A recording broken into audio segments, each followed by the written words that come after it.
Alright, you bastards, this is Some-Belgian-prepper, and today we're going to talk about your medical kits at home and what you should have and what you could have, or I talk about the basics to a few advanced medical items that you could have in your home preparedness first aid kit. So, first of all, before we start, if you're interested in the survival courses, there will be in the description there will be a link to my survival courses in Belgium, also a link to my book called Bloody Crosses. It's a detective story, so if you're interested, take a look. So, the first aid kits of my home, and these are actually also my long-term medical items for situations where medical professional help is not available. Perhaps I cannot buy certain stuff because it's not available, it's too expensive, or the logistics have problems, or the hospitals are full during the disaster. So you have to be prepared in a way for most medical emergencies. And that is also how my three kits are divided. First of all, the kits are usually in one of these military boxes because that they always stay dry. They can't get broken because some stuff in here is very sensitive. So these are shockproof kind of boxes for military electrical devices, and they are divided in three groups. The first group is my like the first kit home that everybody has with their medicine, with their first aid kits stuffed inside of it. The second one is more uh, just regular stuff that I have double or want to have more in storage so I can help more people during a disaster where more people are wounded. So these are more like my storage actually for the double stuff, and these are more the specialized items for to do certain specialized stuff. And this is the one that is almost at the bottom because these are things that you will only use when really needed, but you got to test them out regularly. So that's also the reason why I opened this up today, just to make sure that I remember everything that is inside of it, so that if there is an emergency and you're in panic, somebody's screaming, somebody's uh, on the verge of death, and you have to know, you have to use that sort of muscle memory to know, where is everything around here, so I can do the most quick action to help. So first of all, start with the everyday pharmacy first aid kit, so to say. So I don't know if you can see it. Perhaps I will have to do it like this. All right. First of all, we're going from beginning to end. So these are just all kind of bandages, gauges, and other stuff. Some things I will pronounce differently in English, or don't remember the correct English name for certain stuff because it's all medical. But it is what it is. So these are the bandages, gauges, all that stuff, alcohol swipes. This we're going from left to right. This is some alcohol disinfectants. These are some vitamins and some magnesium and other kind of minerals, just in case during a long-term situation where there is somebody who has certain deficiencies that you can help them that way. These are the multivitamins, and these are some soaps that I got. These are some from stores that they gave away as a present on the day of the client, so I keep them here in here. This is also some hydrogen peroxide for wounds. This is some cold gel in case you got a bruise or a sprained ankle or something, and you can rub them up onto something like this. And these are to remove poison from insect bites. Perhaps I will make a video about it specifically later, but it is a sort of not syringe, but it's a type of syringe that will, if you push it, it will pull air out, and by putting these cups on top of the insect bite, you will take some of that venom or poison out of it. So yeah, these are for wasp, spiders, scorpions, and jellyfish stings. I will make a video about this in the future to go more in depth inside of it, but it can be helpful during summers where somebody is stung and you have this at the ready and you can lessen the effect of the sting. So that's handy. Oh. So these are against lice and lice and nets. I don't know how you say that one in English, but the eggs of lice. So this sort of shampoo, I don't have lice because my hair is starting to lessen and lessen every year. But yeah, it can never help. It can never be bad to have this in house for when the pharmacies don't have it. And during disasters, there will be less hygiene, so more chance that lice will be there. Every school year, lice will appear around the children. It's a way of life.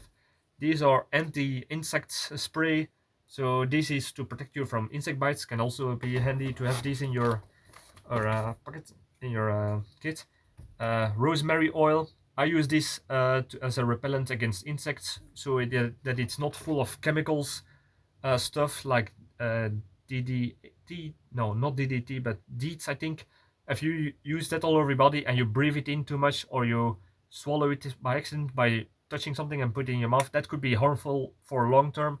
So I prefer to use rosemary. It helps very good. I made a video about this when I was in Norway. Yet again, some special vitamin tablets, but these are with everything like minerals and vitamins. Taste like shit, but during a long-term survival scenario where you eat more food that are more in calories than in nutrients, can be very helpful. A cat tourniquet. I always keep it in my first kit because if there is an emergency in my house and it's me, for example, I can tell to my partner, go over there, the first box on the top, get the tourniquet to me. So then they will directly find it. The same thing goes for these Israeli bandages. It's not because it's only my pharmacy around here that I do not keep a tourniquet and an Israeli bandages, because this is between a pressure bandage and a tourniquet. I made a video about this, how to use these. And yeah, like I said, keep at least these two items directly for direct wounds in the top kit, so you won't waste any time.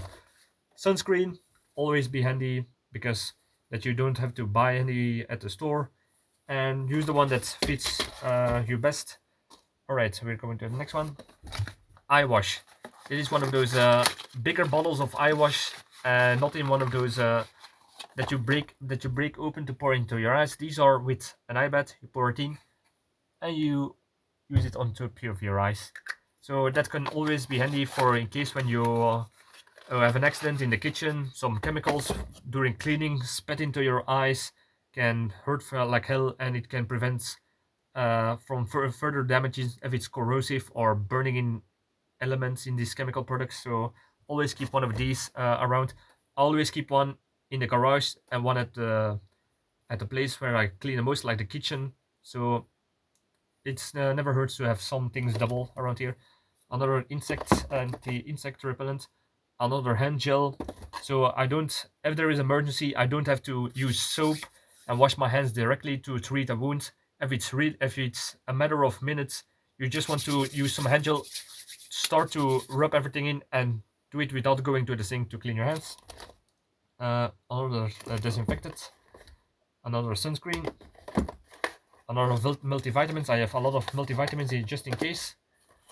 Some tape, and a medical tape. And these are some, how do you say this? Painkiller, not painkillers, but like, yeah, Speedifen. Like, it's like ibuprofen. And it's against fever and against pain. Yeah, these are things that you use regularly when you're having a bad sick day or something. Vitamins. These are some packages to use when somebody is in shock, to, how do you say this, when they lost too much blood or water, and you can use these packages to solve into water and make it them drink and fill up their electrolytes more efficient in case they lost too much water or that kind of stuff. Some condoms, you never know. These are some how do you say this, anti-diarrhea tablets. Always handy to have one of these if you, in case you, during a disaster, you got infected with some dirty water or ate something that was a little bit expired or something. Can always be handy that you don't lose too much water. These are some how do you say this? Uh, Achoo, Gesundheit. These are some Plan B pills because, yeah, if you have a partner and your partner is on the pill but she forgot to take one pill and or perhaps the condom ripped, it's always handy to have a Plan B because I once had a friend and he on a Sunday he called me that if he knew when there was a certain pharmacist open with for because he feared that he the that her friends call forgot the pill to take the pill, and he wanted a plan B just to be sure. And yeah, it's always handy to have one of these. These are some how do you say this? Um, Activated charcoal tablets in case of poisoning, in case of or construction in obstruction in your galls, or if you have eaten something that you should not have eaten. Can always be handy. This is just some diaphragm gel. Yeah, I will show you in a minute what a diaphragm is, but it is like a sperm killing paste. In case you fear that the condom might rip, or you're not sure of the pill, or you're using a diaphragm, then you can use this gel to put in the vagina tunnel, so to say, so it will kill most of the sperm. Can always be handy to have such extra options for and to prevent unplanned children. Yet again, some calming gel for insect bites. So in case you got bitten, you don't use the venom sucker to get the venom out. You can calm the wounds with this.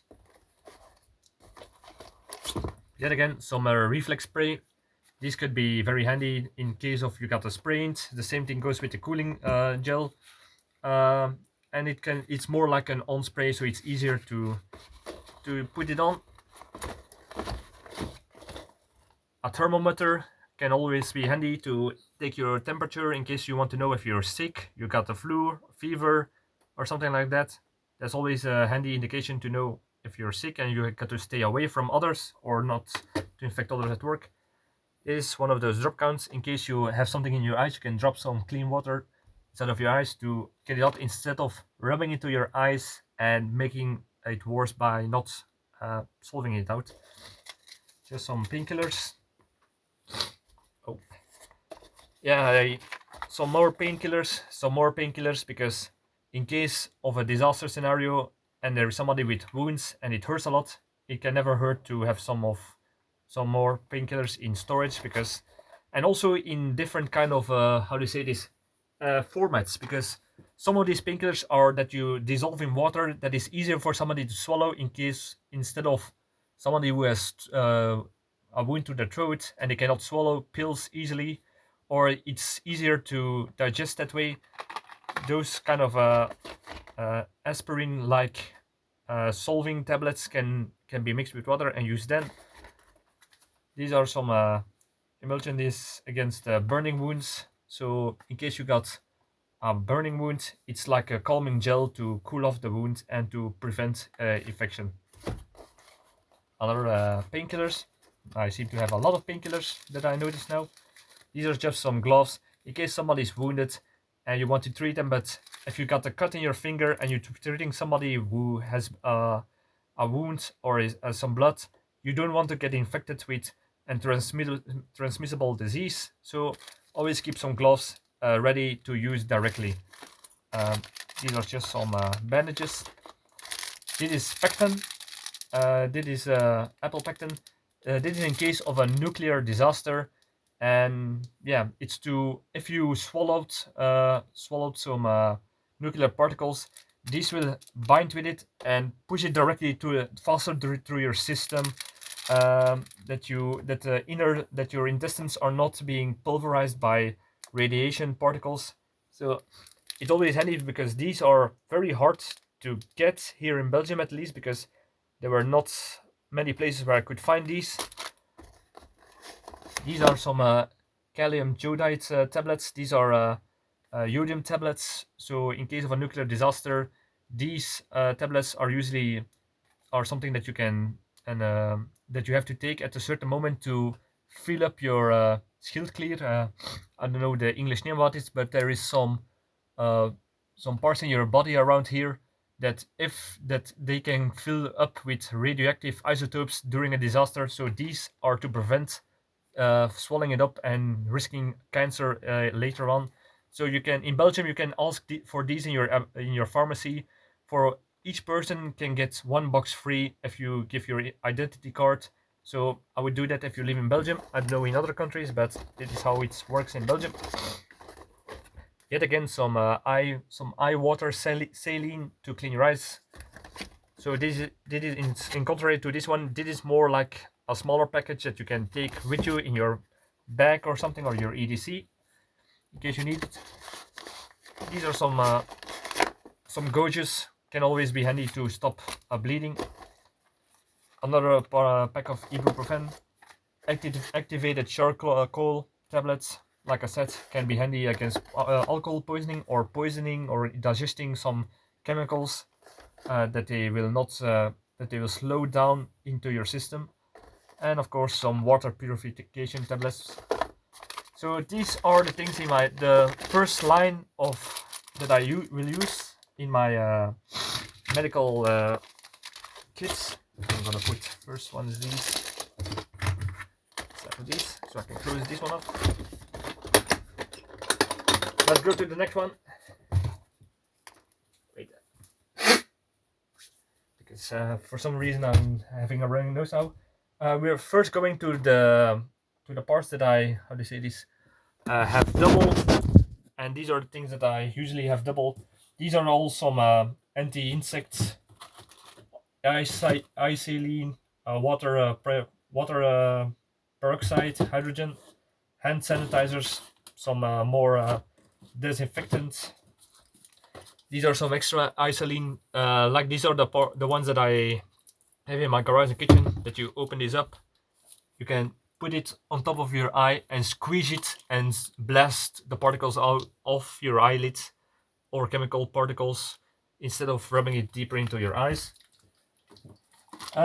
This is some leftover codeine for if you have something on your aspiratory area, your lungs or something, an infection can help cool it down. But I never use this, so this is still a fresh bottle, so to say.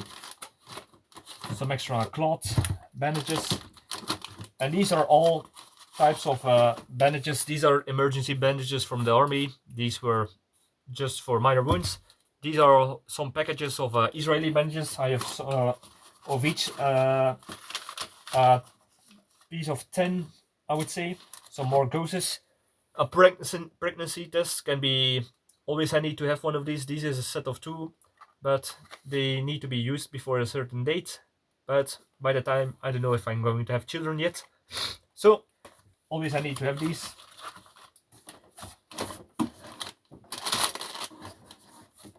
Oh, there we go. So we're going to the last one. And these are more the specialized stuff, the stuff that you're almost never going to use. For example, this is a test to see what blood type you are. This is in case you need to give an emergency transfusion, or you need to know what kind of blood test somebody has to be a donor or something. And it takes too long for the hospitals, or they cannot do such tests because they're understaffed, or too many people are there for so to say. So this is a home test to see what blood type that you are. Can always be handy. This is just an extra COVID test. Always can be handy to have one of these in case I get sick at home and I don't want to infect other people at the doctor, and I want to make a test to see if I'm allowed to go to my job. A stethoscope just can be handy to learn somebody's blood pressure, or to see if somebody with heart problems, for example people that are older, to see if their heart is still going in a good rhythm. But yeah, during a disaster scenario, some older people can have more they can be more affected with their heart problems. These are just some syringes, because there are certain people in my family who are diabetic, and in case they cannot get any needles anymore to get their insulin, I always have some needles and syringes extra, so to say. This is just some calming gel. This is an oxygen tank. This could be in case somebody has problems with a respiratory system, in case they are don't get enough oxygen, or they have been in a fire and they inhalate some smoke. You can put this on top, and this is a tank where you can get 100 puffs of 2 seconds with it. So yeah, 102 seconds, like 15 liter of compressed oxygen, can always be handy, but be aware that you do not put this close to a ignition source or something that is very hot, like a fire. That's something that you really need to watch out for. All right, next one. This is in case of to put in your throat to that the person can breathe. So to say, I would say get some medical. Look up into some medical books to how to apply this, because this is something very difficult to do. Extra syringe. There is a surgeon set, just in case there needs to be done a small type minor surgery.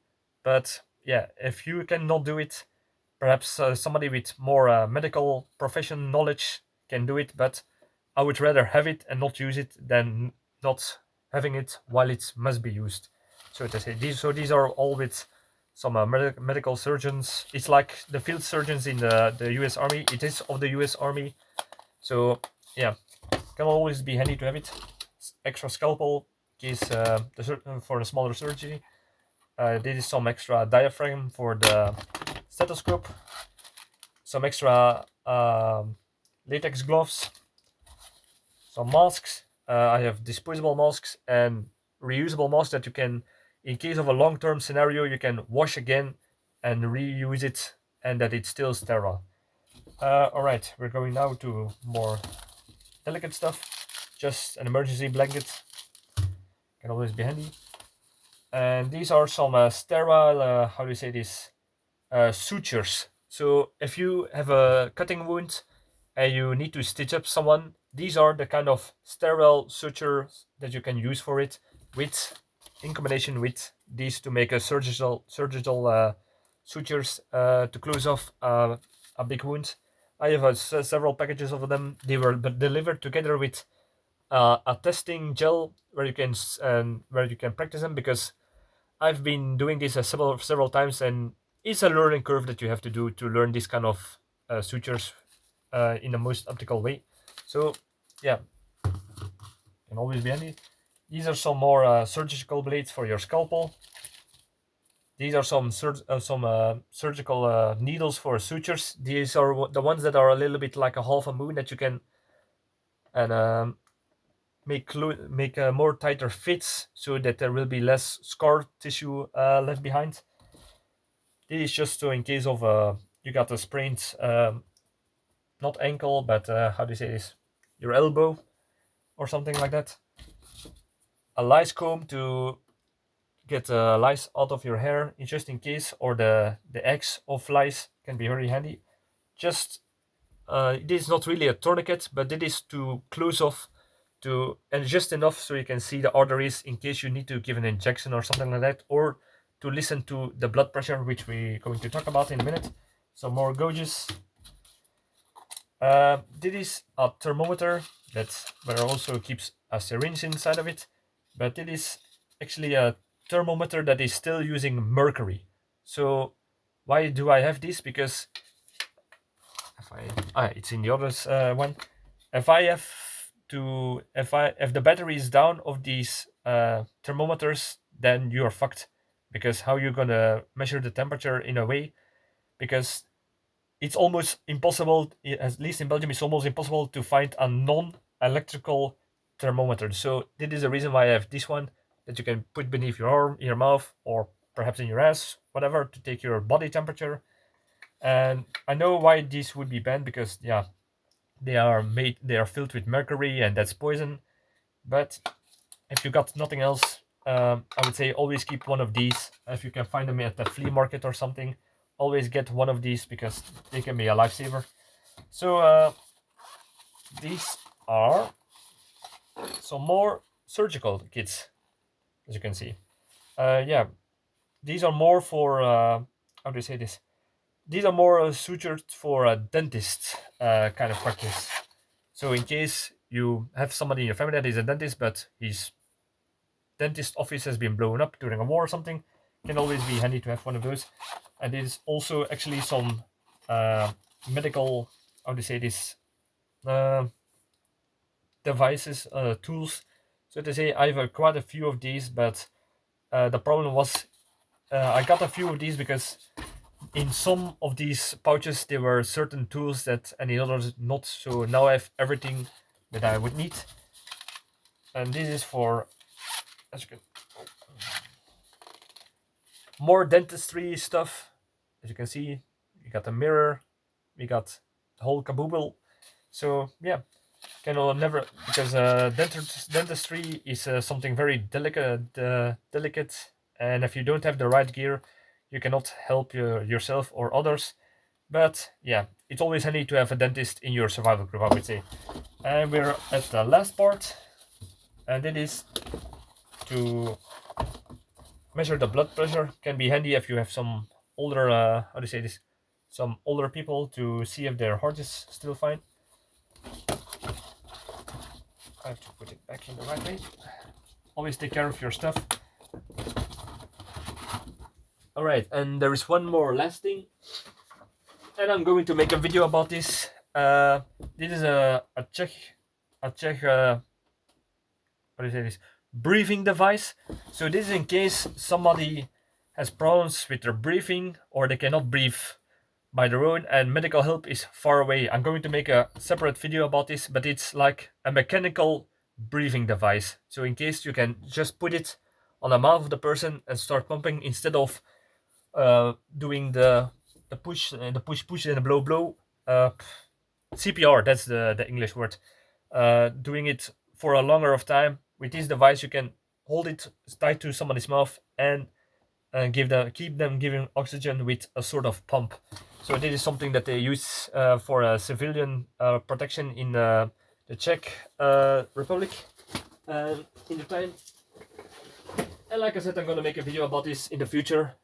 So all this stuff that I showed you, the first kit, I would say get all of that stuff that is necessary for not only long term but also for everyday use.